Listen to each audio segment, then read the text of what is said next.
አይ ለማንኛውም ጥያቄ ያለ ጠይቃ ኡስታዝ ጉላት ኢንሻአላህ ሰሞኑን በሻዳት ይዛለች። እሺ ተጠይቅሽ። አይ ጠይቅ። ኦኬ ምንድነው ቅድም ወደ ጥቅሱ ነው የሚሄደው ዳይሬክትሊ ቅድም ወደ አወራ ነው ማለት ነው። እና ምን ይላል መሰለህ ዮሐንስ መልእክት ላይ እርሱ ልጁ ኢየሱስ ክርስቶስ ነው ካለ በኋላ እርሱ እውነተኛ አምላክ የዘላለም ሕይወት ነው ልጁ ሙሉን አንብብ ሙሉ። እሺ ታንኪ ጊዜ ላለመሰለ የእግዚአብሔር ልጅ እንደመጣ ላንብብልህ አዳምጥ። አንደኛ ዮሐንስ መልእክት ምዕራፍ 5 ቁጥር 20 ላይ ይገኛል ጥቅሱ። ሙሉን አንብብ። እሺ ስለሁለት አካል ለምናገር አንብብ። የእግዚአብሔር ልጅ እንደመጣ እውነተኛም የሆነው እናውቅ ዘንድ ልቦናን እንደሰጠን እናውቃለን። እውነተኛም በሆነው በእርሱ አለን፣ እርሱም ልጁ ኢየሱስ ክርስቶስ ነው። እርሱ እውነተኛ አምላክና የዘላለም ሕይወት ነው ይላል። እንግዲህ ይህን ጻፈው ስለ ሁለት አካል ይናገራል። እዚህ ቦታ ላይ ስለ ሁለት አካል ይናገራል። እሺ ጻፈው ዮሐንስ ነው አይደለ? ዮሐንስን በጥቅሉ ምን ብሎ የሚያምን ሰው ነው የሚለውን ለማወቅ ለኢየሱስ ክርስቶስ አምላክ አለው ብሎ የሚያምን ሰው ነው። ይወጣል አይደል? ዮሐንስ ወንጌል ምዕራፍ 17 ቁጥር ምዕራፍ 20 ቁጥር 17 ላይ ተህ ከሆነ ኢየሱስ ክርስቶስ ወደ አምላኬ ወደ አምላካቸው አድርጋለሁ ብሏል ብሎ የዘገበ አካል ነው ዮሐንስ።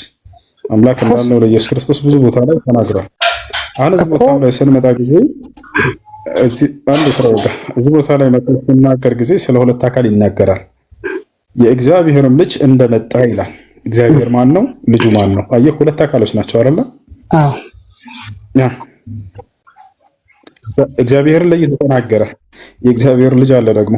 አየህ ሁለት አካሎች ናቸው። ከዚሁ ገና ስትነሳ ጊዜ እግዚአብሔርንና ልጁን ለይቶ እየተናገረ ይታል አይደል? የእግዚአብሔር ልጅ ብሎ ገለጸው። ልጁ ማን ነው? ኢየሱስ ክርስቶስ ነው በመጽሐፍ ቅዱስ። እግዚአብሔር ደግሞ የክርስቶስ አባቱ ሊሆን ነው ማለት ነው እንደ ቃሉ፣ እንደዚህ እንደ ጥቅሱ የእግዚአብሔርም ልጅ እንደመጣ እውነተኛ የሆነውን እናውቅ ዘንድ ልቦናን እንደሰጠን አለ። እውነተኛ የሆነው የተባለው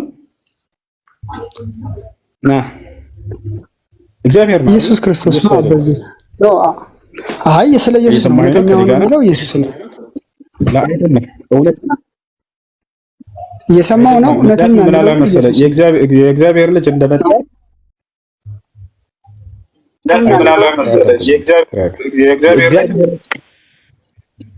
አንድ ሜት አድርጉት ከላይ ሳኒ ሜት አድርገን የእግዚአብሔር ልጅ እንደመጣ አለና እውነተኛ የሆነውን እናውቅ ዘንድ ልቦናን እንደሰጠን እናውቃለን አለ። አያ አይደለ? ማን ነው ልቦና የሰጣችሁ እውነተኛ የሆነውን እንድታውቁ ዘንድ መጥቶ ኢየሱስ ክርስቶስ ነው አይደለ? አዎ እውነተኛ የሆነውን እግዚአብሔርን እንድታውቁ ዘንድ ልቦና የሰጣችሁ ማን ነው? ክርስቶስ ነው። ልቦና መስጠት ማለት ያን እውነተኛውን እንድታውቁ ዘንድ አስተምሮን በማስተማር ስለ አምላክ ያሳወቀ ማለት ነው።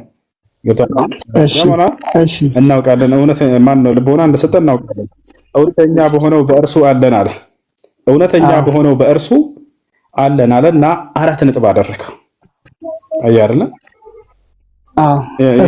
እውነተኛ በሆነው አለን አለ። ይሄን እውነተኛ የሆነውን እርሱን እንድታውቅ ዘንድ ልቦና የሰጠህ ማን ነው? እርሱም ልጁ ኢየሱስ ክርስቶስ ነው አለ። ያን ልቦና የሰጠህ ማን ነው? እርሱም ልጁ ኢየሱስ ክርስቶስ ነው ካለ በኋላ ምን አደረገ? 4 ነጥብ አደረገ፣ ዘጋው። አያ አይደለ? 4 ነጥብ አድርጎ ዘጋው። እርሱ እውነተኛ አምላክና የዘላለም ሕይወት ነው አለ። ማን እውነተኛ የተባለው ብለን አልቀደም? አብ ራሱ ነው። ገብቶሃል አይደለ? ኖ ብራዘር እንደዛ አትበል። በቃ እዚህ ጋር ምዕራፍ 17 ቁጥር 3 እዚህ ጋር ያዝኩህ። እንደሷ አትበላ። አስተማሪ አይደለህ እንዴ?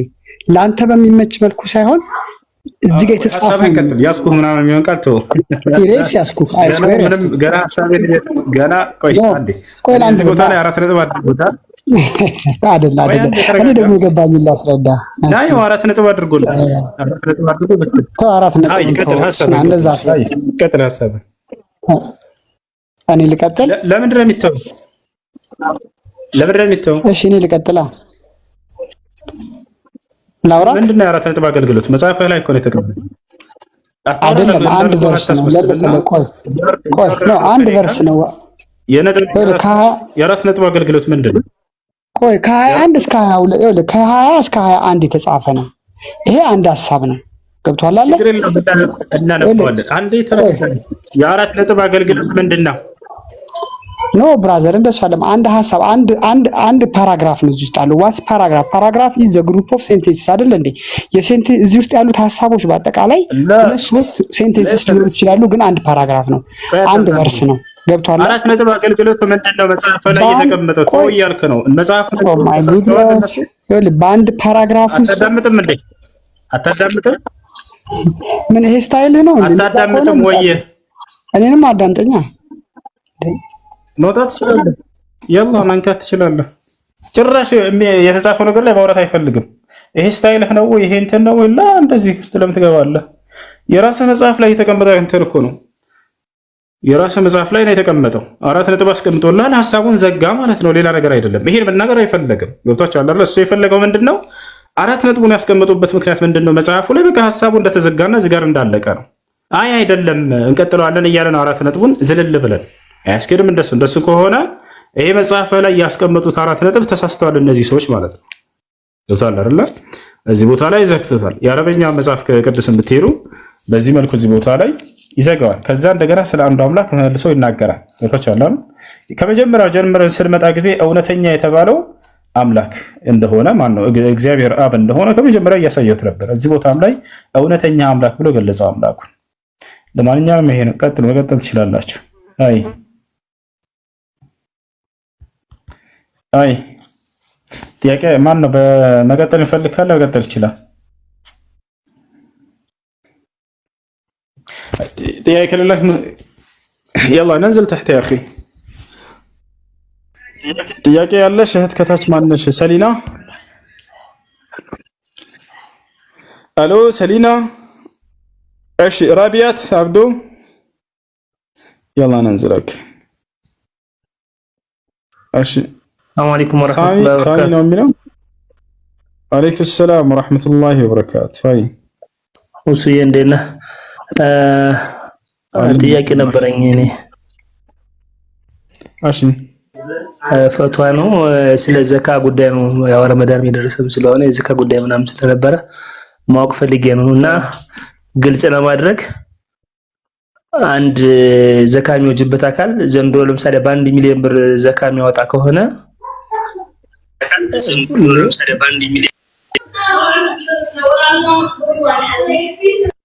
በቀጣይ ደግሞ ለምሳሌ 1 ሚሊዮን አውጥቶ ለሚቀጥለው አመት 200 300 ሺህ ቢያተርፍና ጠቅላላ ማውጣት ያለበት 1.3 ነው ወይንስ ያልተወጣለትን 300 ሺህ ነው? ይሄን ግልጽ ማወቅ ፈልጌ ነው። ለቀጣይም ለኔ ለራሴ ህይወት ድጋሚ እስኪ እንደገና ጥያቄ።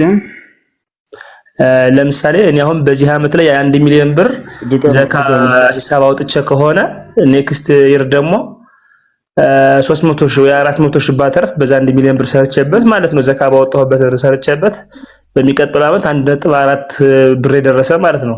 ስለዚህ ማውጣት የሚጠበቅብኝ የ1.4 ነው ወይንስ ደግሞ ያላወጣሁበትን የትርፏን የ400 ሺህ ነው? ያው በዘካ ጉዳይ ብዙ ጊዜ ያልቀራ ሰው እንደዚህ ስለሚደናገረን ማለት ነው። ዘካ ጊዜው በደረሰበት ጊዜ ሙሉ ያለውን ገንዘብ ሁሉ አስበህ ነው የምታወጣው። ኪስ ያለኝ ዘራ አይቀርም። ነብያችን ሰለላሁ ዐለይሂ ወሰለም ሐዲስ ሲናገሩ اذا بلغ النصاب وحال عليه الحول فقد وجب فيه الزكاه። አንድ ሰው የዘካ መጠኑ ጊዜው ከደረሰበት አመት ከዞረበት የዛኔ የዘካ መጠኑ ደርሷል ብሎ ተናግሯል። ምሳሌ ያለው ገንዘብ ሰውየው 2 ሚሊዮን ከሆነ ትላንት ያተረፈው ሊሆን ይችላል። ያ ሁሉ ይደመራል አብሮ። የግዴታ የትላንቱ ገንዘብ አመት እስኪሞላ አይጠበቅበትም። ዛሬ ላይ ልክ የዘካ ጊዜው ደርሶ የዘካ መጠኑ ድረስ ከሆነና ወይንም ከዚያ ያለፈ ከሆነ እንደተጋላይ 2 ሚሊዮን ከሆነ 2 ሚሊዮን ሲካፈል ለ40 አድርጋቸው የሚመጣው ውጤት የዘካ ብር ይሆናል ማለት ነው። ያ ነው ሙሉ ኪሳቸው ያለው ገንዘብ ሁሉ ሳይቀር ተደምሮ ለ40 ይከፈላል። አይ እሺ ያው ጥያቄ ግልጽ ነው አይደል? ማለት የፈለኩት ዘንድሮ ለምሳሌ በ1 ሚሊዮን ብር ልክ በዘካ በደረሰ ሰዓት ላይ 1 ሚሊዮን ብር ኑሮኝ ማለት ነው። ያን 1 ሚሊዮን ብር አወጣሁበት ለሚቀጥለው 1.3 300 ሺህ አትርፌ ቢገኝ የ1.3 ነው ሙሉ በሙሉ ማውጣት ያለብኝ። የዛሬ ዓመት አውጥቼበታለሁና መቅረት የለበትም አይባልም ማለት ነው። ያን ገንዘብ ሁሉም ነው የሚወጣለት። ኸይር ኢንሻአላህ ጀዛከላህ ወያኩም።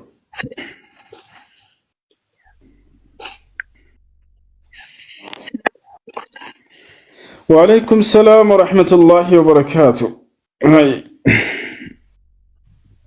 ሰላት ስንሰግድ ማለት ነው ከተሸሁደ ለውላ በኋላ ፋቲሃ ብቻውን እንደምንቀረው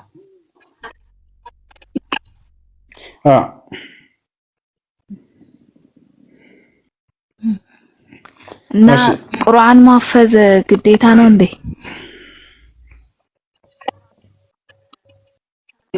ግዴታ አይደለም፣ ብታፍዙ መልካም ነው። እሺ ጀዛከላሁ ኸይር። እሺ ለምን ኮፒ ሊንክ አታደርጉሽ? በጣም ይይዛለሽ።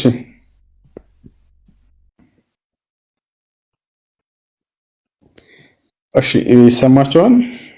ሲሳይ አለ ሲሳይ።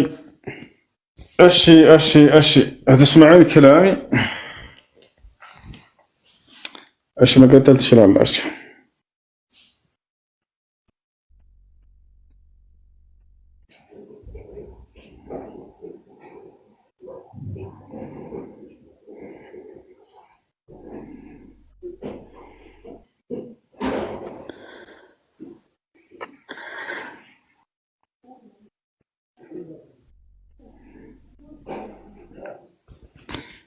እሺ ከላይ ወረዶ ጥያቄ ከሌላችሁ ልጆች አትላኩ። እሺ ጥያቄ ከሌላችሁ አትላኩ። አይ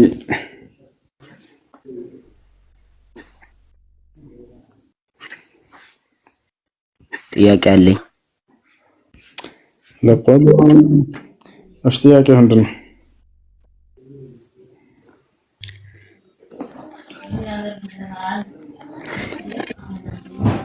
ቁርአን ያለ ቃል ነው?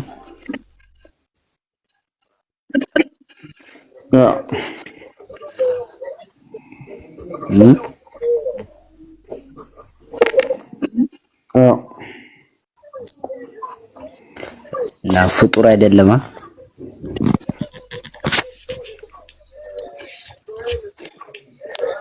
ፍጡር ወይም ፈጣሪ ተብሎ የሚገለጽ አይደለም። እሺ ፍጡር ነው ወይስ አይደለም? لا ፍጡር አይደለም። እሺ ነብዩ ኢሳ ነው ኢሳ የምትሉት ያለ ቃል ነው ብለህ ታምናለህ?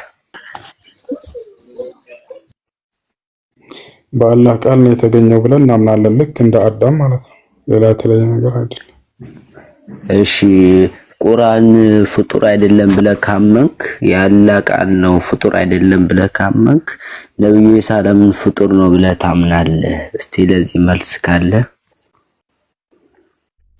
ኢሳ በአላህ ቃል የተገኘ ነው።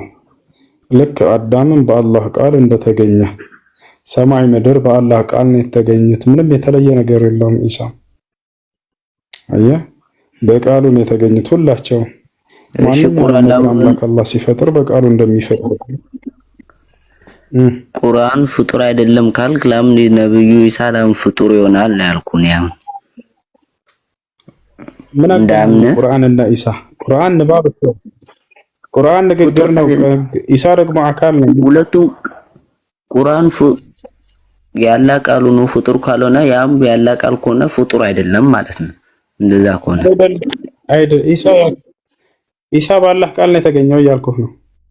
ማርያም በጠየቀች ጊዜ ገብርኤልን እንዴት ነው ልጅ የሚገኘው ብለስ አላላም ከነብያቶች ለይቶ በቃሉ እንትን አለው። እሱ ለይቷል። አዳምም እያልኩህ ነው። ለምን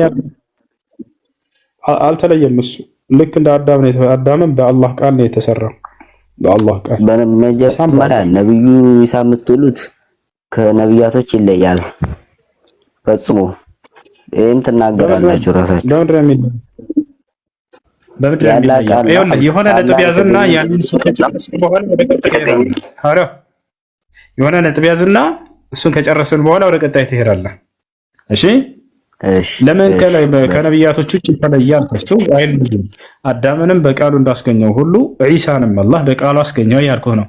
የቱ ጋር ነው አዳምን በቃሉ ያስገኘው ብለህ ብትጠይቅ እዚሁ ጋር ይቋጭልህ ነበር ጥያቄው። ምክንያቱም በቃል መገኘቱ የተለየ መስሎ ስለታየ ሌላ አካል እየሰጠህ ነው። እኔ የቱ ጋር ነው የተባለው ብለህ ብትጠይቅ መልካም ነበር፣ አሳየህ ነበር። ምን ይሻላል? ላሳየህ እሱን አዳም በአላህ ቃል እንደተገኘ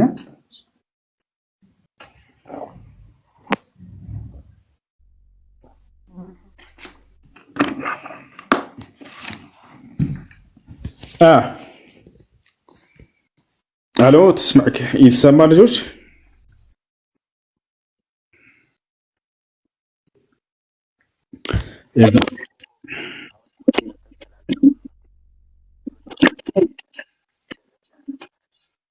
በጣም ይከብዳል። ወላሂ ላዚም በጣም ቀላል አማርኛ ነው እየተናገርኩኝ የነበርኩት።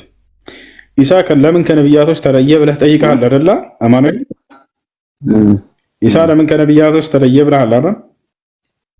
አዎ በቃል በሚለው ነው ደግሞ ተለይቶ ያየኸው አይደለ? ሌላ አለ ያልኩህ ነው። አልተለየም። ምሳሌ ልስጥህ። ሌላ አዳም በአላህ ቃል ነው የተለየ ያልኩህ ነው። አዳም እሺ፣ ሌላው ምንድነው? ሌላው ምንድነው? እሺ እኮ ነው። እኔ እኮ አሁን ጥያቄ እኮ ነው። አዎ በአላህ ቃል እኮ እሱ የተለየ አይደለም። ሌላም አለ በአላህ ቃል የተገኘ እያልኩህ ነው። አልገባህም? በመጀመሪያ አንድ ነገር ልንገር። ሲጀመር መልስ ላይኖርህ እንደዚህ አይነት ስራ አትስራ። ለምትጠየቀው ነገር መልስ ላይ ለሌለ እንደዚህ አይነት ጥያቄ እንትን አትበል። ጥሩ አይደለም። እውነቴን ነው የምልህ። መልስ ካለ ስጠኝ ልመንህ፣ ካልሆነ ደግሞ እኔ የማይገባኝ ነገር ብትነግረኝ ለኔ ምንም ማለት አይደለም። ገባ አይደል? የምናገረው ወላሂ ላዚም ራሱ አልገባህም። በአላህ ስም ላለሁ እሺ ገባ አይደል? ባለ አማርኛ ነው ወላሂ። አሁን እኮ አንተ ምንም እንደማታውቅ ሰው እየሆንክብኝ ነው። ለኔ ራሱ እየተረዳው ነው ራሱ። እኔ እኮ ለምን ያለ ቃል ተባለ? ለምን ከነብያት ተለየ? ይሄን ጥያቄ ብትመልስልኝ ደስ ይለኛል። ደስ ካለህ ይሄን እንኳን ልትመልስልኝ አልቻልኩም። እሺ ረብ ፈጣሪ ልትመልስልኝ ደስ ይለኛል ብሎ ይሄን ግን ልትመልስልኝ አልቻልክም እያለ አሁን ብነግርህም የሚገባህ አይመስለኝም። ግን ልድገምልህ። ለምን ተለይቶ በአላህ ቃል ተገኘ እያለን ነው። ገብታችኋል? አልተለየም። ሌላም ባለ በአላህ ቃል የተገኘ እያልኩህ ነው። ደግሞ አይለይም ከመሰረቱ። ያው እንደማይለይ ላስረዳ ማስረጃ ልስጥህ እያልኩህ ነው። አላህ በቃሉ አዳምንም በቃል ያስገኘሁት ብሎ ይናገራል። ሁን በሚለው ቃሉ አዳምን አስገኘው፣ ኢየሱስንም ሁን በሚለው ቃሉ አስገኘው። አየህ አይደል? አላህ ኢየሱስንም አዳምንም ሁን በሚለው ቃሉ ነው ያስገኛቸው። ማስረጃ እናታየህ። አሁን የሚለይ እንዳልሆነ እሱ ምን ትላለህ? አንዴ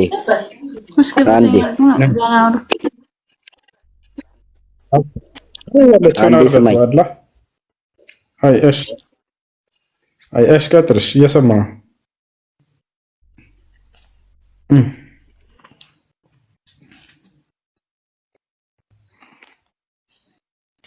ቀጥል። በጣም እየያዘ ነው ልጆች። ለምን ታብና ኮፒ ሊንክ አይደረግም?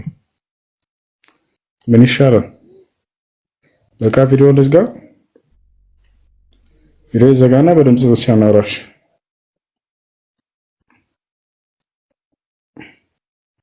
ልጆች የእናንተ ከተሰማላችሁ መቀጠል ትችላላችሁ። ይሰማል? ይሰማል። ሰላም አለይኩም። ይሰማል? ሁዙ እንዴት ነህ? አህለን አህለን። ቦሳ እንዴት ነህ? አሎ አልሐምዱሊላህ። ማን ነው? አለን አለን አልሐምዱሊላህ። እንዴት ነህ? አለን አልሐምዱሊላህ። ሁሉ ሰላም። አትጩ፣ ዝም በሉ እሺ። ሁሉ ሰላም፣ ሁሉ አማን ወላሂ አልሐምዱሊላህ።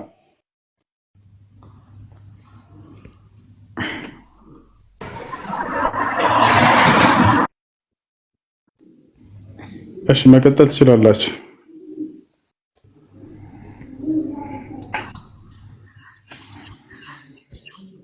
ሰላም አለይኩም። ወአለይኩም ሰላም ወራህመቱላህ። ይሰማል? ይሰማል። ጥያቄ አለኝ። በመጀመሪያ ግን አላህ ሶብሩን ይስጥህ። አሚን አሚን። አንድ ሰው አሁን ማለት ወደ መንገድ ያን ያክል ብቻ ወደ ውጭ ወጥቶ መግሪብን የመስገድ እድሉ እንደማያገኝ ቢያውቅ ከአሱር ጋር መስገድ ይችላል? አይቻልም። በመንገድ ላይ መስገድ ነው ያለበት። ነቢያችን ሰለላሁ ዐለይሂ ወሰለም ፈአይነማ አድረከትከ ሰላት ፈሰሊ ብለዋል። የትኛውም ቦታ ሆነ ሶላት ሰዓት ከደረሰብህ በዛ ቦታ ስገድ ብለዋል። መኪናም ላይ ብትሆኑ ወይንም ደግሞ መንገድ ላይ የተጓዛችሁ ብትሆኑ በዛ ቦታ ላይ መስገድ አለባችሁ እንጂ ጊዜው ሲደርስ ጊዜው ከመድረሱ በፊት ቀድሞ መስገድ አይቻልም።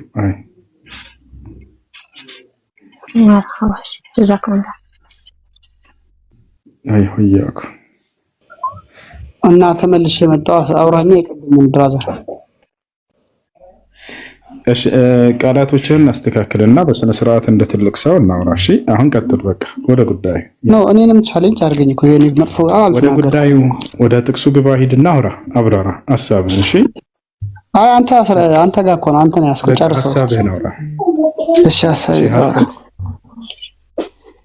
እና ያው የእግዚአብሔር ልጅ እንደመጣ እውነተኛም የሆነውን እናውቅ ዘንድ ልቦናን እንደሰጠን ጥቅሱን አንዴ ቴሌማን አንዴ ትልቁ ላይ ነው ጥቅሱን እያወጣው ያየነው እሱ ላይ ሐሳብህን ስጠን። አይ ትልቁ ላይ ነው። እሺ ኦኬ ደስ ይለኛል። ጥቅሱን ላንብብልህ። የእግዚአብሔር ልጅ እንደመጣ ነው አውጣው ማየት ፈልገን ነው። ይኸውልህ አውጣውና እያየነው እንድናነብ ነው። አልገባኝም። አይ ያውጣው። እሺ አውጣውና እያየነው በቪዲዮ እንድናየውና እንድታሉ ነው። እኛ እንድናየው ነው እያየነው። እንዴት አድርጌ ላሳየህ? ማለት ቪዲዮ ውስጥ ገብቼ ቪዲዮ ውስጥ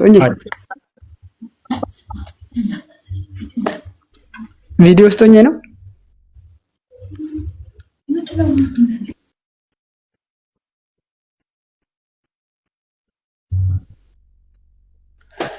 እሺ ኦኬ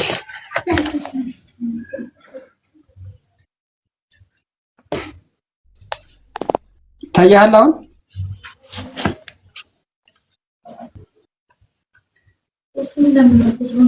ሄሎ ያው ይሄው ቁጥሩ ይታያል አሁን? አውጣሽ እስኪ ይሄው ምዕራፍ እስኪ አንዴ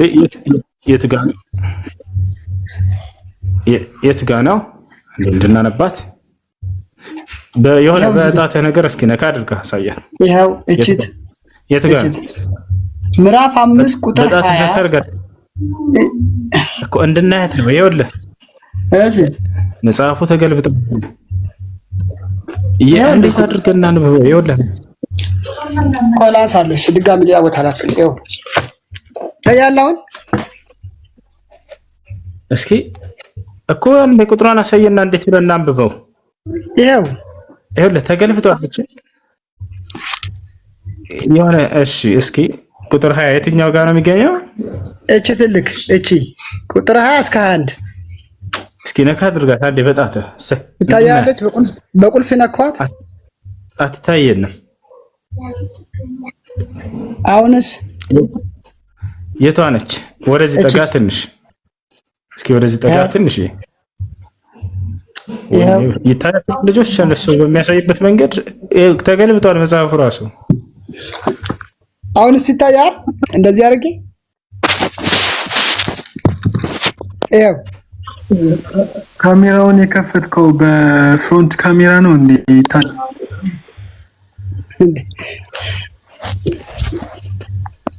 መጽሐፍ አይታይም። እሺ ሰልፊውን አዙሮት ነው አይ ቲንክ።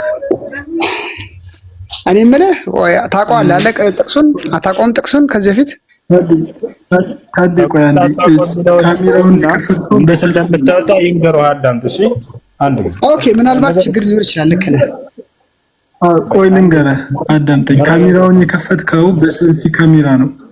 ሰው የሰልፊ ካሜራውን ተውና በከኋላው ካሜራ ፍሊፕ አድርገህ በሱ ክፈተው።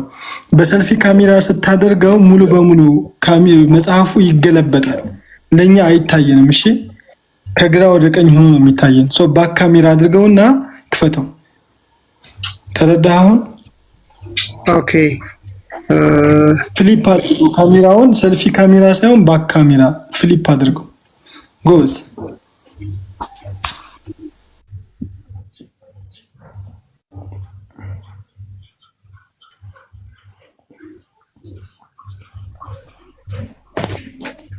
እሺ ከተገለበጠ አሁን እንደዚህ ይታያል።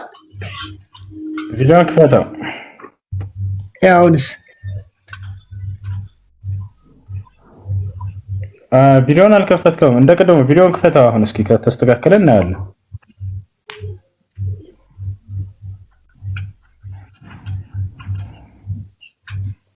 ነካ በኋላ ሴፍ የሚለውን ነካው። አሁንስ ይታያል አይደል? ሮባ ጭራሽ መጽሐፉ ተገለበጠ። ይታያል አሁን? አሁንም በሰልፊ ካሜራ ነው የከፈትከው ዘለቀ። ኦኬ ኤኒዌይ ለብራዘር ብዙ የመጽሐፍ ቅዱስ ቃል እንደሚያውቃቃለው እና ይሄን ቃል አታውቀውም ወይ ነው ተወስ? አሁን ታውቀዋለህ አታውቀውም ሳይሆን ቅድም እንደ መጽሐፉ እንወያይ ስለህ ጊዜ ለፈው ነጥቦችን ስላልክ ነው። አንተ በራስህ በመጽሐፉ ነጥቦቹ ትልቅ ነጥብ ስላላቸው ነው። ያን አንተ እያሳየህ ራስህ እንድትፈታ ስለፈለግኩ ነው። ገብቶሃል አይደል? ወይ ሌሎች ልጆች ያወጡልህና አንድ ጊዜ ያንን እዛ ጋር እያየህ አንተ አምላክነትን ያስረዳል የምትለው እንትን ታስረዳለህ። እሺ እንደዚህ እናድርግ። ይኸውልህ እንደዚህ እናድርግ። ችግር የለም እኔ ክፈትልህ። እንደዚህ እናድርግ። አንተ አንብበው። እኔ ሳነብልህ እስኪ 4 ነጥብ አስቀምጦበታል። የ4 ነጥብ አገልግሎት ምንድን ነው ንገረን።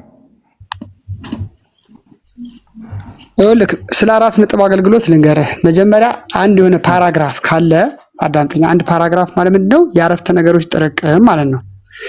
ይሄ እዚህ ጋር ያለው ትምህርት ከ20 እስከ 21 ድረስ ነው የተጻፈው።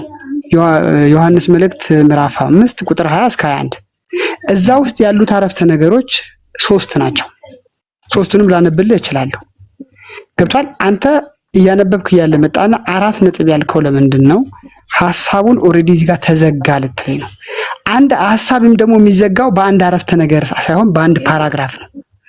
አንድ ፓራግራፍ ሲንግል አይዲያ ይዛል። አንድ አረፍተ ነገር ግን አንድ አይዲያ አይዝም፣ በአንድ ፓራግራፍ ውስጥ ማለት ነው። ገብቷል? ስለዚህ የእግዚአብሔር ልጅ እንደመጣ እውነተኛውም የሆነውን እናውቅ ዘንድ ልቦናን እንደሰጠን እናውቃለን። እውነተኛም በሆነው በእርሱ አለን። ይሄ አንድ ነው። እርሱም ልጁ ኢየሱስ ክርስቶስ ነው። 2 ፓራግራፍ 2 ሴንቴንስስ። እርሱ ሁለተኛ ዮሐንስ መልእክት ቁጥር ምዕራፍ 5 ቁጥር 20 ያወጣለት።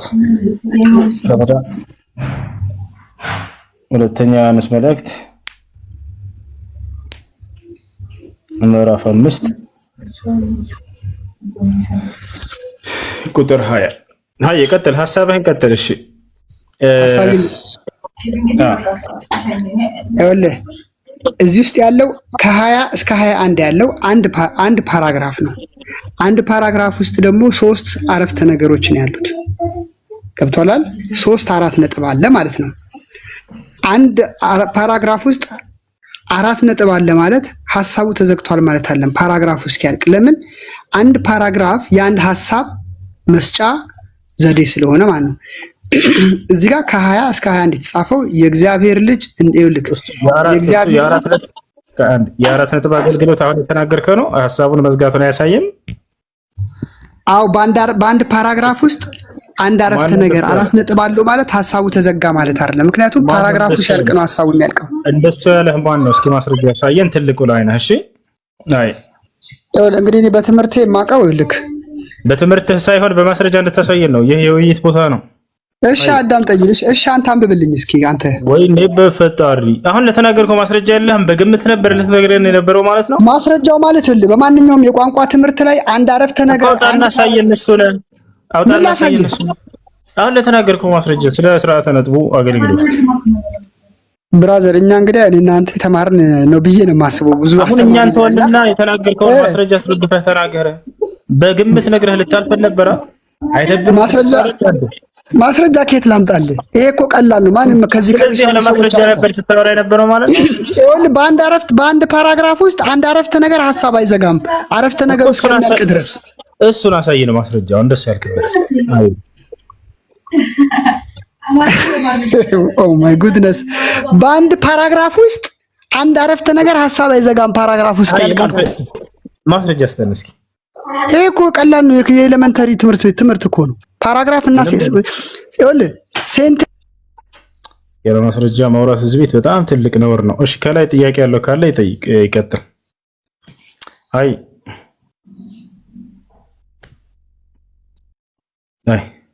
ጥያቄ ያለው አለ ከላይ ሙስሊሞች መጠየቅ ይችላሉ። ሰላም አለይኩም ወራህመቱላሂ ወበረካቱ። አለይኩም ሰላም ወራህመቱላሂ ወበረካቱ።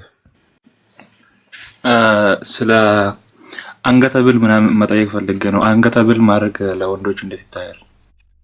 አንገተብል ለወንዶች ማድረግ አይቻልም። ነብያችን ሰለላሁ ዐለይሂ ወሰለም ሲለብሱ የነበረው ነው ከተባለ በጣታቸው ላይ ቀለበት ነው። ነብያችን ሰለላሁ ዐለይሂ ወሰለም የሚያደርጉት በጣታቸው ላይ ቀለበት እንጂ በአንገታቸው ላይ ሀብል አያደርጉም በፍጹም። ወንድም በጣታቸው ላይ ነው ነብዩ ሰለላሁ ዐለይሂ ወሰለም የለበሱት፣ በጣታቸው ላይ ነው የለበሱት እንጂ በፍጹም በሌላ ቦታ ላይ ለብሰው አላሳዩንም። ይህ የመዋብና የማጌጥ እንትን ለሴቶች የተለየ ኻስ ነው በኢስላም። ሴቶች ናቸው በጌጣጌጦች ሰውነታቸው ላይ የሚያጌጡት። ነብያችን ሰለላሁ ዐለይሂ ወሰለም በጣታቸው ላይ ብቻ ቀለበትን ይለብሱ እንደነበር ተገልጿል። እሱ ነው። እሺ ጥያቄ ያለው መቀጠል ይችላል። እሺ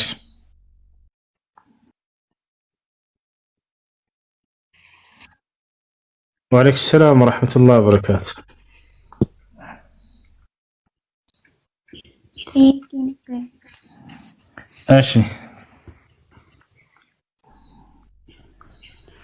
እሺ አባቴን አለቀውም ማለት ነው።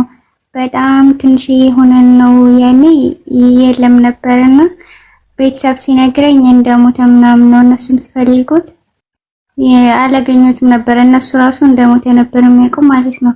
ከዛ አሁን ካደኩኝ በኋላ በህይወት አለ ምናምን አሉኝ። እኔ ደግሞ አላመንኩም እስካሁን ድረስ አባትሽ ነው ምናምን ሲለኝ ሞታል ለምላችሁ እና በህይወት አለ አሉኝ።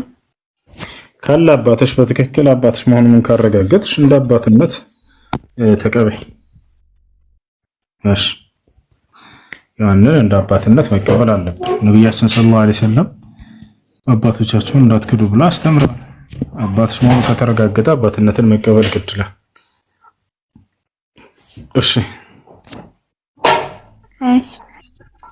ሌላኛው ጥያቄ ደግሞ ስራ ሰርቼ ልክ እንደጨረስኩኝ ክላስ ገባለሁ። ከዛ ሲጠሩኝ ምናምን ልክ እንደተኛውን እላሽላቸዋለሁ ሰዎች። ምን አልሽ? ስራ ጨርሼ ክላስ ገባለሁ። ሲጠሩኝ ልክ እንደተኛ ነው ዝም የምላቸው። አይ እንደሱ ተገቢ አይደለም። እዚያ ቦታ ላይ ተቀጥራችሁ እስካላችሁ ድረስ ካልተመቻችሁ አሁን አልተመቸኝም ከስራ ሰዓት ውጭ ከሆነ አሁን የስራ ሰዓት አይደለም ብላችሁ ንገሯቸው እንጂ የሰማችሁ እንዳልሰማችሁ አትሁኑ።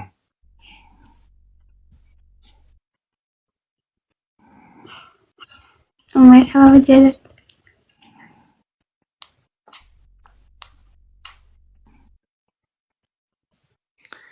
እሺ ሁሱ ሰላም አለይኩም። አንድ ጥያቄ ነበረኝ እዚህ የተጠየቁትና ጠይቀው። እሺ እኔ በእርግጥ በደንብ ባላውቀውም እንትን ማድረግ ጀምረዋል መሰለኝ። እዚህ ሆነው ቪፒኤን አድርገው አውሮፓ ሀገር ምናምን እንዳሉ አስመስለው ዩቲዩብ ይከፍቱና ከዛ በኋላ ቪዲዮ ይለቃሉ። ቲክቶክን በተመሳሳይ ተከፋይ ለመሆን ማለት ነው። ሰው እንደዛ ሲያደርጉ ይሄ ነገር እንደ ድርጅቱ እንደማጭበርበር ይቆጠራል ወይስ አይቆጠርም? እነሱዎች እንደዛ አድርጉ አድቫንቴጅ ይላል ገቢ ሲያገኙ ይታያል፣ ብሩ እንዴት ይታያል የሚል ድርጅቱ ይሄንን ቢያደርጉ ይቃወማቸው ነበር ቢያውቅ ኖሮ ወይንስ በዚህ ነገር ላይ ጣጣ የለውም? አዎ ኢትዮጵያ ውስጥ ሆኖ አሁን ለምሳሌ ቲክቶክ አይከፍልም።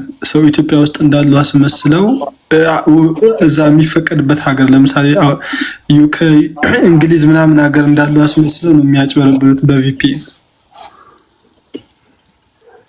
አዎ ምን አለ መሰለህ የቲክቶክ ካምፓኒ በዚህ ነገር ላይ እንትን ያላቸው ጣጣ የሌላቸው ከሆነ ወይንም ፈቃድ ይሄን ነገር ማንኛውም ሰው አገልግሎቱን መጠቀም የሚችል ከሆነ እንደሚያስተላልፉት ነገር ነው የሚታየው። የዛኔ ፈቃድ ካላቸው ማለት ነው።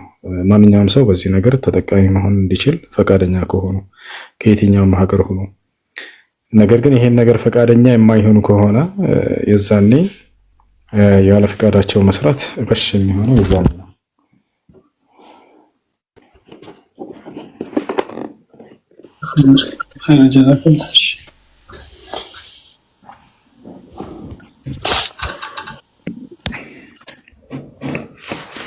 እሺ ከላይ አማኑኤል አለ መሰለኝ። ሰላም አለይኩም ወራህመቱላሂ ወበረካቱ። ወአለይኩም ሰላም ወራህመቱላሂ ወበረካቱ።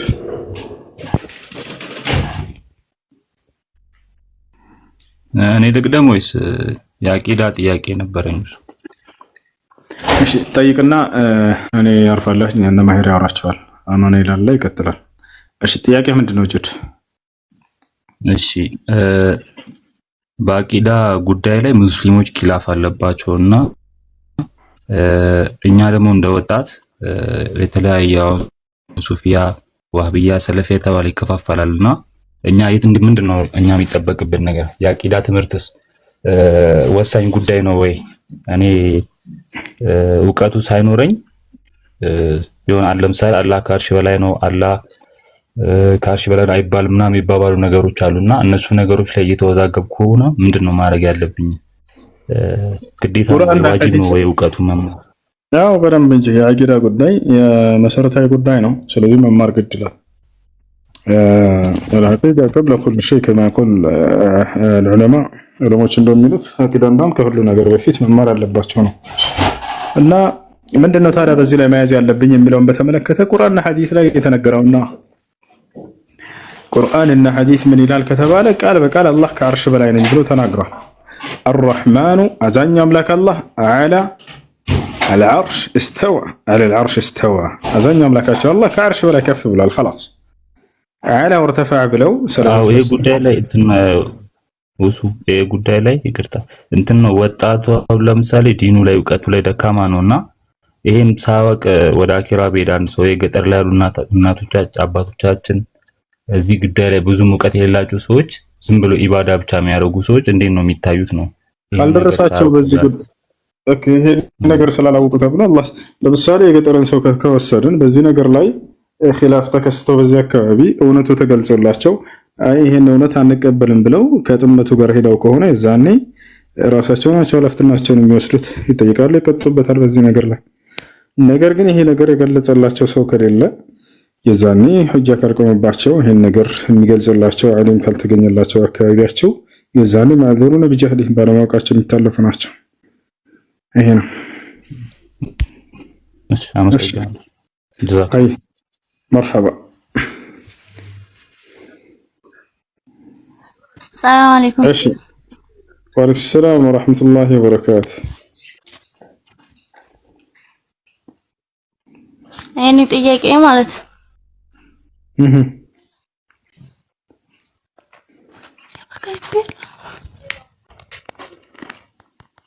አይሰማም እንዴ? ኒካህ ማለት ነው። ከዛ አባቴ አልፈቅድም ብሎ ወንድሜ ነበር ያሰረው። ከዛ ይሄ ኒካሁ አይበቃም አባት በህይወት እያለ ወንድም ማሰር አይችልም ማለት ነው። እንዴት ይታያል? አባትሽ በህይወት አለ? አባቴ በህይወት አለ። ከዛ ኒካህ አድርግልኝ ብዬ ስለው እምቢ አለኝ ማለት ነው። ከዛስ? ከዛ ማን አሰረህ? ከዛ ወንድሜ ያሰርልኝ ማለት ነው። ይቻላል። አሳማኝ ባልሆነ ምክንያት አባትን ቢል ወንድም ማሰር ይችላል። አሳማኝ የሆነ ምክንያት ካለሽ ግን አይዛኔ ማንም ኒካህ ማሰር አይችልም። አሳማኝ የሆነ ምክንያት ካለው አባት የከለከለበት ማለት ነው። ስለዚህ አባት ያለምንም ምክንያት እምቢ አልድርም ቢል ወንድም መዳር ይችላል፣ ችግር የለም። እሺ እምቢ ያለበት ምክንያት እምቢ ያለበት ምክንያት ማለት ነው የበፊተኛው ባሌ እንትን ሸሪዓ ፍርድ ቤት ስላልገባ ያኛው ይይዘኛልና አልፈቅድም እኔ ዛሬ ብሎ እምቢ አለኝ ማለት ነው። ሸሪዓ ፍርድ ቤት ካልገባ አልፈቅድልሽም ብሎ እምቢ ሲለኝ ከዛው እንደሚያሰረልኝ ችግር የለም። ሸሪዓ ፍርድ ቤት መስፈርት አይደለም በአባትሽ ካለ። ለማንኛውም ኒካሁ ወንድምሽ አስሮት ከሆነ አባትሽ ለምን ምክንያት እንዴ አባት ያለ ግን ያኛው እህት ችግር የለውም። ማን ባክሽን ሌላ ጥያቄ ያለው ሰው ኒካህ ተከትሎ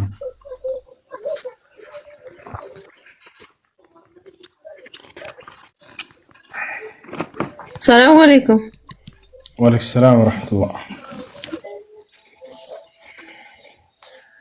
ሄሎ ወአለይኩም ሰላም። አንድ ጥያቄ ነበረኝ።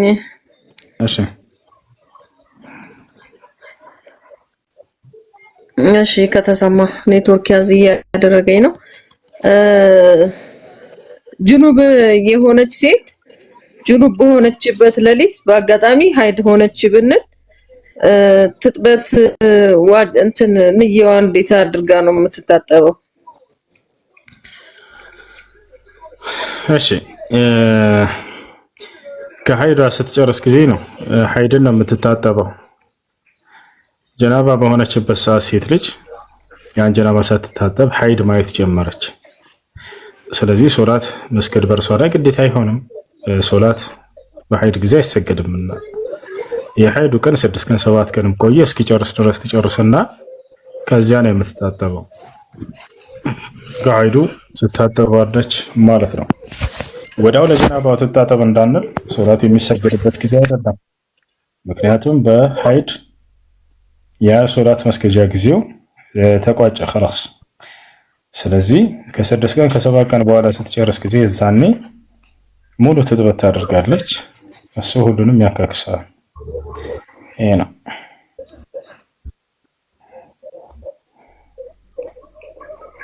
እሺ ጀዛከላህ ኸይር። ሁሴ አሳርፍ ሐቢቢ። እሺ አላችሁ አይደል? ከላይ ክርስቲያን ለምሳሌ ማህድ ወርት ያላ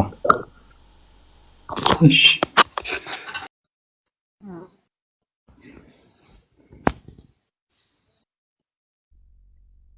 ሄሎ ሲሳይ።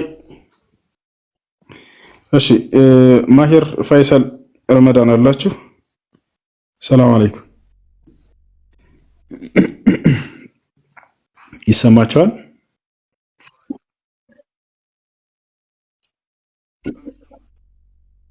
አይ እሺ ሲሳይ አለ። ሰሊና ጥያቄ አለሽ? ሰሊና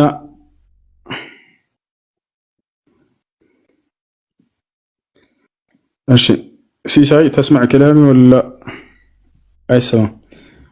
እሺ ገብሩ አለ?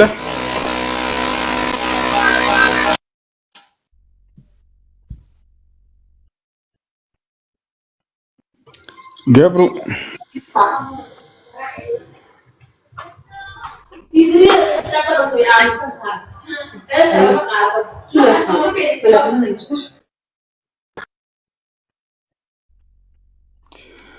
እሺ እሺ እሺ እሺ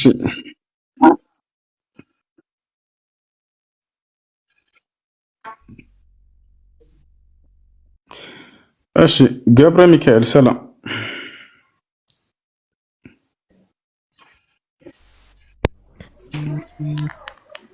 ሰላም አለይኩም ወራህመቱላህ።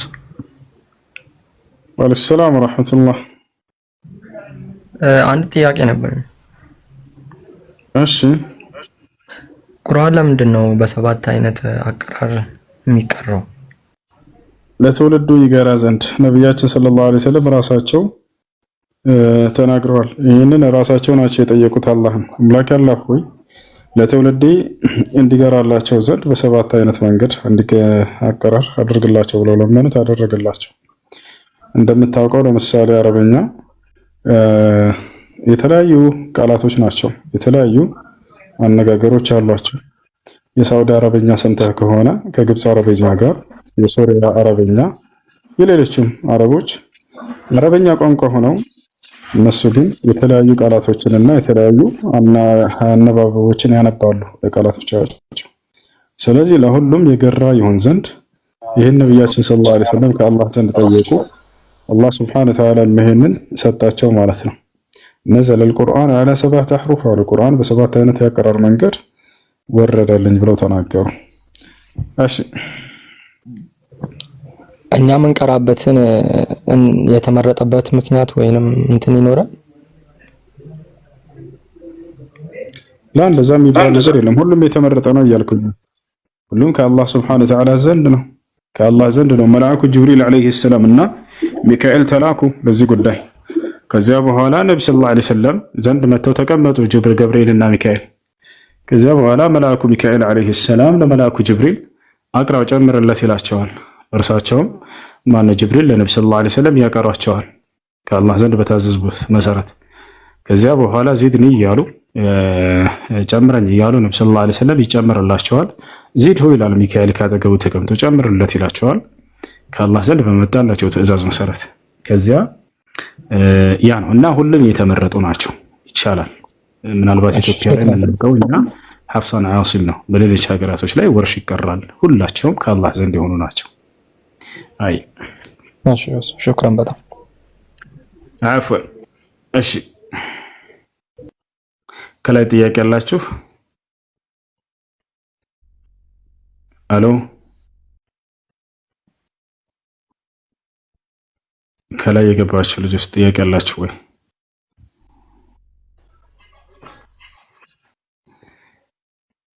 እሺ አማኑኤል ደስታ ሰላም፣ እንዴት ነህ? አለን ሰላም ነው አለን አልሐምዱሊላህ። ጥያቄ አለ?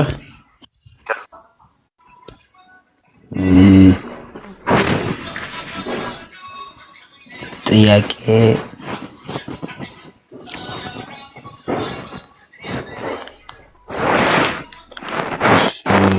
ቆይ ጠይቃለሁ። አንዴ ቆይ ትንሽ ደቂቃ። ሰላም አለይኩም። ወአለይኩም ሰላም። ሰላም ነው እሱ? አልሐምዱሊላህ። እኔ ጥያቄ ነበረኝ። እሺ እኔ ባሌ ሚስት የለኝም እያለ ያወራል እና እሱ ኒካው እኔ ላይ አለስ ወርዷል። ሚስት የለኝም እያለ የሚያወራ ባል ይሄ ቃል ለሁለት ይከፈላል። አንደኛ ፍችን አስቦበት ከሆነ እየተናገረ ያለው ኒካሁ ይወርዳል። ነገር ግን እየዋሸ ከሆነ ለምሳሌ ሌላኛዋን ለማሳመን ብሎ የሚዋሽ ከሆነ ይሄ መዋሸት ወንጀል ነው፣ ኃጢአት ነው። ነገር ግን ኒካህን ለማውረድ እስካላሰበበት ድረስ ኒካህ አይወርድም፣ እንደ ውሸታምነት ይቆጠራል። እዚህ ስራው ተውበት ማድረግ ንስሐ ማድረግ አለበት። እሺ እሺ፣ አመሰግናለሁ። ሰላም አለይኩም። አለይኩም ሰላም ወራህመቱላህ። እንዴት ነህ? አለን አልሐምዱሊላህ። ጥያቄ ነበረኝ። አንድ ጥያቄ። እሺ አንድ ሰው እንደ ምሳሌ አንድ መኪና እንደሆነ እንደ ሐራምም በሆነ መንገድ አንድ መኪና አደራጀ። ከዛ ያ መኪና ደግሞ በቃ እየተዳደረበት ነው መኪናው ማለት ነው፣ መተዳደሪያው ነው እና ደግሞ በሐራም ነው የገነባው። ወደ አላህ ልመለስ ቢል ያ ንብረት እንዴት ያደርገው? አንድ ሰው ከሐራም ገንዘብ አምጥቶት ከሆነ ያንን ተውበት ካደረገ ያንንም የሐራም ገንዘብ መመለስ አለበት። የሰረቀው ከሰዎች ከሆነ እነዚያ ለባለቤቶቹ መመለስ አለበት። ነገር ግን ሰርቆት ካልሆነ በራሱ በሐራም ምንጫጭ እንትን ብሎ ከአስካሪ ሽጦ ሊሆን ይችላል። በእንዲህ በሐራም መንገድ ያገኘው ከሆነ አሁንም ከተቻለ ሌላ ገንዘብ ካለው ይሄ ሰው ያን ገንዘብ ለድሃዎች ሰደቃ መስጠት ነው። ነገር ግን ሌላ ገንዘብ ከሌለው ከዚያች ውጭ ያቺ ከእጁ ላይ ከጠፋች ዳግም እንደገና ሰው እጅ ላይ የሚወድቅ የሚከስር አደጋ ላይ ህይወቱ የሚወድቅበት ከሆነ ስላለፈው ተውበት አድርጎ ያን ገንዘብ መጠቀሙ ችግር አይኖረውም። ይህ ነው والله አለም። እሺ ጥያቄ ይሄ ነበር። ጀዛከላህ ኸይር ወያኩ።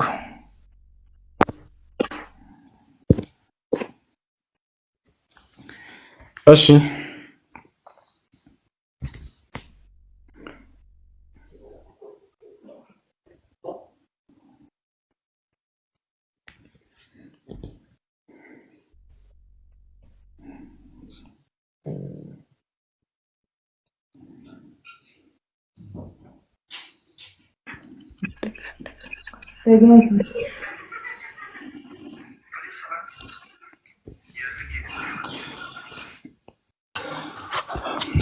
አማኒል አለ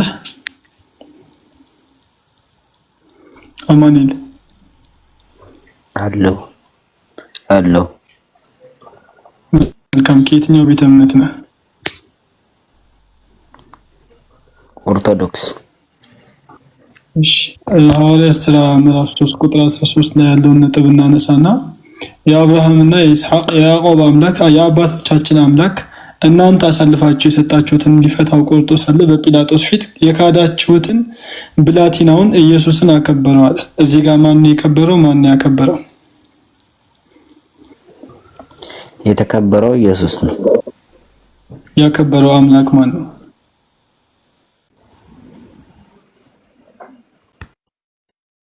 ማለት አልገባኝም። ያከበረው አምላክ ስትል የአብርሃም የይስሐቅ የያዕቆብ አምላክ ይላል። የትኛው አምላክ ነው ያከበረው ኢየሱስን?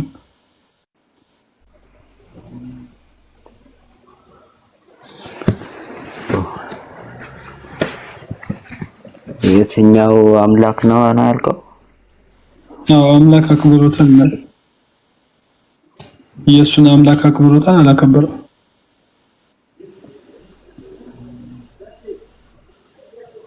ፈጽሞ ኢየሱስን የሚያከብረው አምላክ የለም ፈጽሞ ማለት ነው። መጽሐፉ ግን አምላክ አክብሮታል። ቆይ አንዴ መጽሐፉን ነው የምናወራውና ቆይ አንዴ አንተ አይደለም እኮ የምትወስነው። ነገርኩህ እኮ ይኸው አንብበው። እሺ ምን ይላል? አባቱ አንብበው እንጂ ነው ያላነብም። አይታየኝም አይኔ። አንብበው። አይኔ አይታየኝም። እሺ የአብርሃምና የይስሐቅ የያዕቆብ አምላክ አለ። ማን ነው የይስሐቅና የያዕቆብ አምላክ?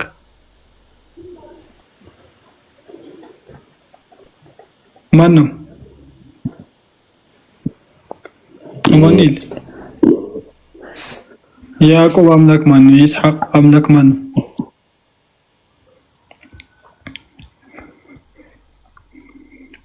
አማኑኤል። ትግርኛ ላድርግልህ? ምን ቋንቋ ላድርግልህ?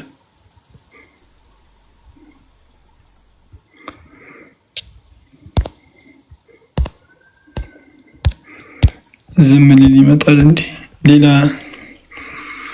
ሌላ ቄሱም ዝም እንትኑም ዝም መጽሐፉም ዝም አለ።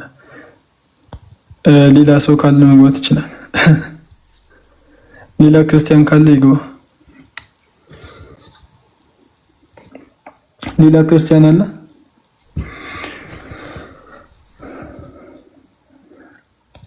አባት አለይኩም አይሮ ሚታንሳ ሚታታርገስ ወአለይኩም ሰላም ረመዳን የሆነ እንትን ሲወራ ይገባሉ እና ምናልባት من الكعبين وإن كنتم جنبا فاطهروا وإن كنتم مرضى أو على سفر أو جاء أحد منكم من الغائط أو لامستم النساء فلم تجدوا ماء فتيمموا صعيدا طيبا على كتمماتشو ውሃ ብትነኩ በሰውነታቸው ላይ ችግር የሚፈጥርባችሁ ከሆነ ወይንም ውሃ ካላገኛችሁ እያለ ይናገራል አላህ። የዛኔ ተይሙ ማድረግ ብሏል። ተይሙ ማደረግ ትችያለሽ አይደለ? ተይሙ ማደረግ ትችያለሽ ወይስ ነገርሽ? በቃ ንጹህ አፈር ታመጭ እስኪሻለሽ ድረስ ንጹህ አፈር ቤት ታመጭና ታስቀምጫለሽ። እሺ በሳህን ነገር ምናምን አሸዋ ይቻላል። ያንን እስኪሻል ድረስ አፈር ከሌለ ችግር የለም። ንጹህ እስከሆነ ከሌለ ችግር የለውም። እንዴት ታደርጋለሽ? እሱን ቢስሚላህ ብለሽ በመዳፍሽ እንደዚህ ትመቻለሽ። አንድ ጊዜ ከፈለግሽ አፈሩን ከዛ መራገፍ ትችያለሽ። እሺ እሺ። ከዛ ፊትሽን እንደዚህ ታበሽበታለሽ። ከዚያ በኋላ እንትን ታያለሽ። ይሄን የቀኝሽን መዳፍ በግራሽ እንደዚህ ከዛ በኋላ እንደገና ይሄን የግራሽን በቀኝሽ እንደዚህ ከላይ በኩል ማለት ነው። ገብተሻል? ማለት ነው። በዚህ መልኩ ምን ታደርጊያለሽ ማለት ነው። እሺ እሺ። ሽክራን አፍወን። እሺ ሳዳ አላህ ወይ ሰላም አለይኩም። ወአለይኩም ሰላም ወራህመቱላህ። እሱ እንዴት ነህ? አላህ አልሐምዱሊላህ አለን። የሆነ ልጅ በውስጥ የሆነ ጥያቄ ጠይቆኝ ነበር። ከዛ ስጠይቀኝ ደግሞ አንተ ቤት ና ብዬው ነበር። እሺ ከዛ እሱ ቤት አልሄድም አንተ ንገረኝ መልሱን አለኝ። እኔ አልነግርህም፣ እኔ ሙሉ ማስረጃ ስለሌለኝ እኔ አልነግርህም አልኩት።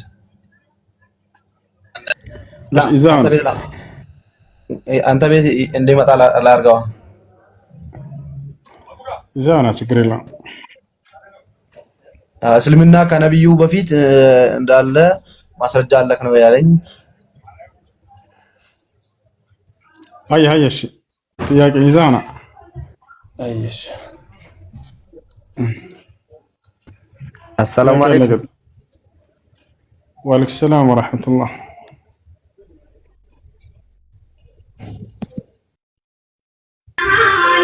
ሰላም ነው እሱ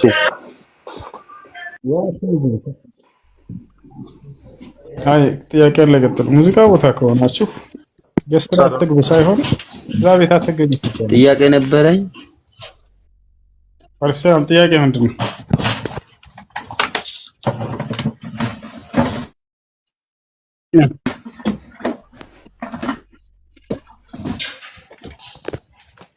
ሄሎ ወይ እሺ ጥያቄ ምንድን ነው? ጥያቄ ነበረኝ እሱ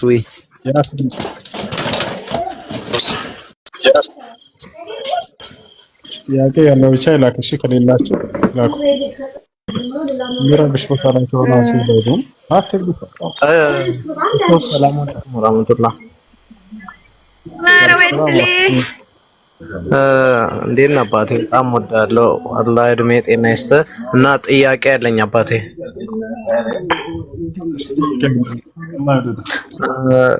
ረመዳን የሆነ ሰዓት ላይ ማለት ያለፈው ረመዳን ላይ አሞኝ ነበርና 3 ቀዳ አለብኝና በዛን ሰዓት 3ቱን ቀዳ ማለት መድኃኒት ምናምን እየተጠቀምኩ ነበርና በዛን ሰዓት መርፌ ምናምን ስላለኝ 3ቱን አልጾምኩም እና አሁን ላይ ደግሞ እንዴት ነው ማድረግ ያለብኝ? እሺ አንድ ሰው የረመዳን ቀዳ ያለበት ቀጣዩ ረመዳን እስኪገባ ድረስ ያለምንም ምክንያት ካሳለፈው ቀዳም ከፈራም አለበት። ቀዳው ለእያንዳንዱ ቀን ያልተጾሙ ቀናቶች መጾም ነው። የከፈራው ደግሞ አንዳንድ ምስኪን ማብላት ነው ለእያንዳንዱ ቀን። እሺ በምክንያት ከሆነ ሲያሳልፈው ቀጣዩ ረመዳን የገባበት የሚጾምበት ጊዜ ሳያገኝ በህመም ምክንያት ቢያሳልፈው ቀጣዩ ረመዳን እስኪገባ ይሄ ሰው በተሻለው ጊዜ ቀዳ ብቻ ነው የሚጠበቅበት፣ ምክንያቱም ምክንያታዊ ስለሆነ።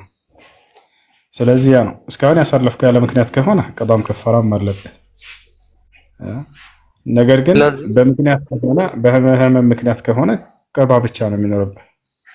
እሺ ህመም ምክንያት ነው። በዛኔ አሞኝ ነበርና ወዲያውኑ ተሽሎኛል እና ቀጠልኩበትና ያው እስኪያልቅ ድረስ ቀጥዬ ቀዳውን አላወጣውም። አሁን ደግሞ ምን ማድረግ ነው ያለብኝ? እንትን ማለት ምስኪኖችን ማማከራችሁም ቀዳ ማውጣት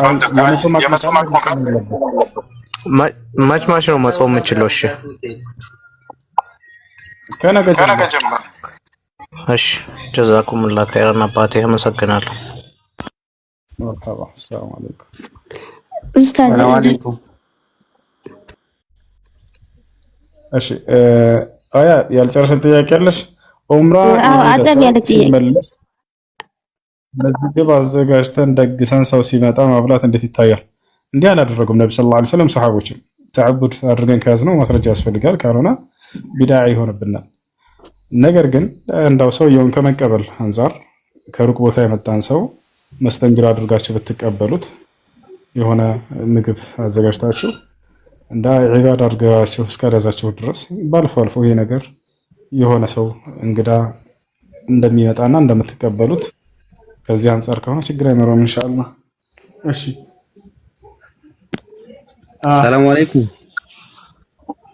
ወአለይኩም ሰላም ወራህመቱላህ። ሰላም ናችሁ ኡስታዝ? አልሐምዱሊላህ። የሆነ ጥያቄ ነበረና እሺ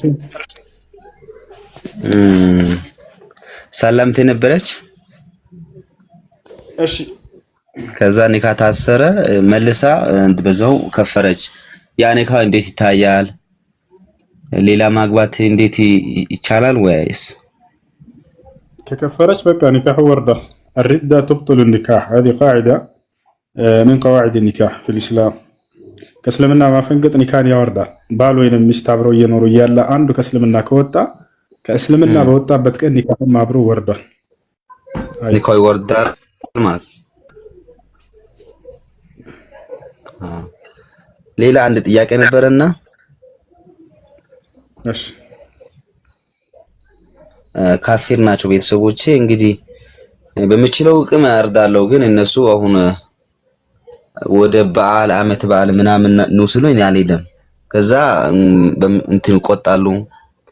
ያ ነገር እንዴት ይታያል? እኔ ከበደ ምንም ባልበላ እንኳን በሄድ ይችላልው። እንደው ባሎቹ እንትን ባል በዓሉን ለማክበር ብለህ ወይንም በዓሉን ለመካፈል ብለህ ታለም አይፈቀድም።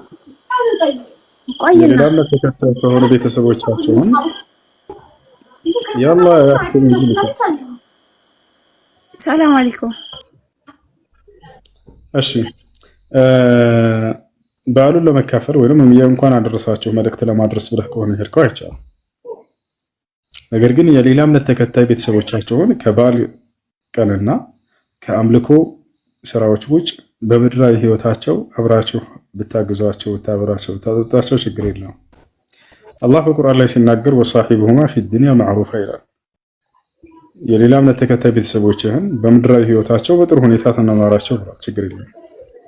ነገር ግን በዓልና የአምልኮ ስርዓት ከሆነ ይሄ ከሃይማኖት ጋር የሚያዝ ነው፣ ክህደት ናቸው። በእነዚያ ነገራቶች ላይ ማገዝ አይቻልም።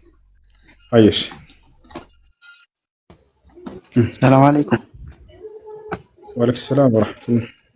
ሰላም ነው ሰው? አልሐምዱሊላህ። ጥያቄ ነበረኝ። እናቴ ናት የላከችኝ ዛሬ። አየሽ፣ አላህ ይጠብቃት። አሚን ኢንሻአላህ።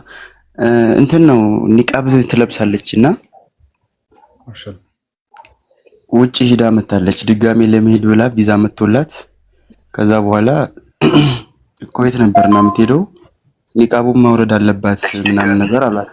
ቪዛ መጥቶላት እሷ ደግሞ ይሄ ነገር እዛ ሂጄ የሚፈጠረው ነገር አይታወቅምና አላወርድም፣ ግዴታ ደግሞ ሂጄ መስራት ይኖርብኛል አለችኝና ይሄን ነገር ጠይቅልኝ ብላኝ ነው። ሳውዲ ሂዳ መታለች። ድጋሜ ሌላ ሀገር መሄድ አትችልም፣ ካንስሌሽን አላትና ይሄ ነገር እንዴት ነው ጠይቅልኝ ምናምን ብላኝ ነው። ጥያቄው ምኑ ላይ ነው? ጥያቄው ኒቃቡን ለስራው ብላ ማውረድ ትችላለች ወይስ አትችልም ነው? አይቻልም። ምንም እንትን የለውም። አይቻልም። አይቻልም አይደለም? ግዴታ ሂጄ መስራት ስላለብኝ ይሄን ነገር ጠይቅልኝ ምናምን ስላለችኝ ነው። ጀዛከላህ። መርሐባ።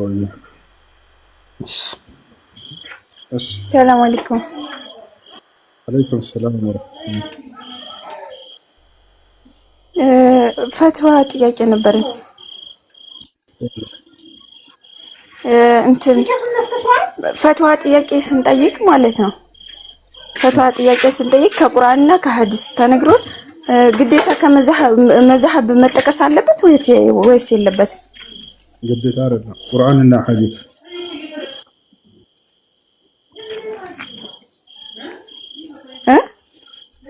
ቁርአንና ሐዲስ አላህ በቁርአን ለነቢያችን ሰለላሁ ዐለይሂ ወሰለም ሲናገሩ ምን አሉ?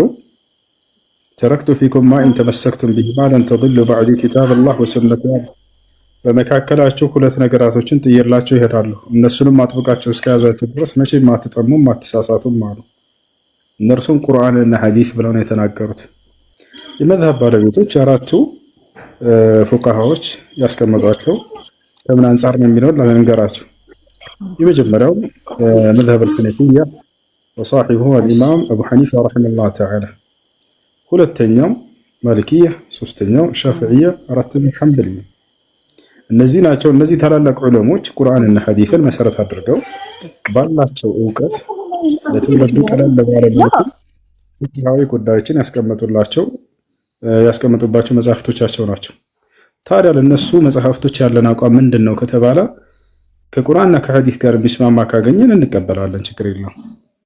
فما وافق الكتاب والسنة فهو على العين والرأس وما خالف الكتاب والسنة فإننا نضرب به عرض الحائط. وعلى ذلك قال الإمام مالك رحمه الله تعالى، الإمام مالك صاحب المذهب المالكي،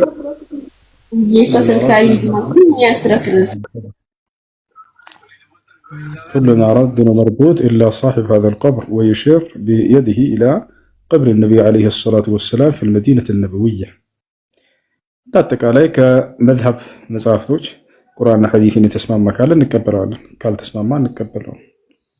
ራሳቸው ኢማም ማሊክ ምን አሉ? ሁላችንም የሚያዛለን የሚጣላለን አሉ።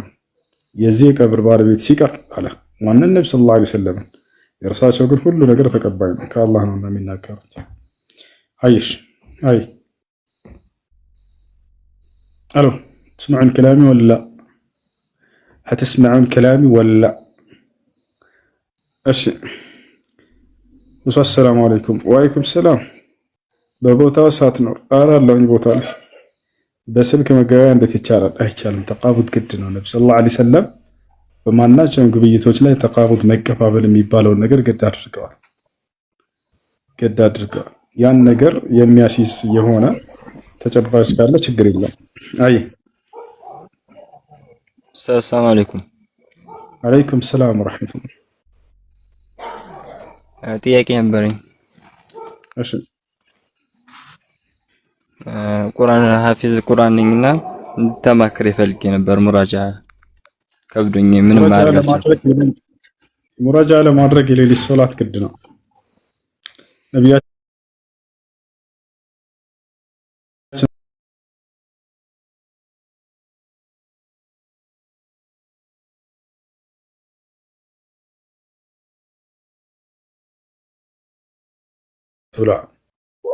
እኔ ያደረኩበትን የሙራጃ መንገድ ልንገርህ፣ ከቻልከው ሞክርበት።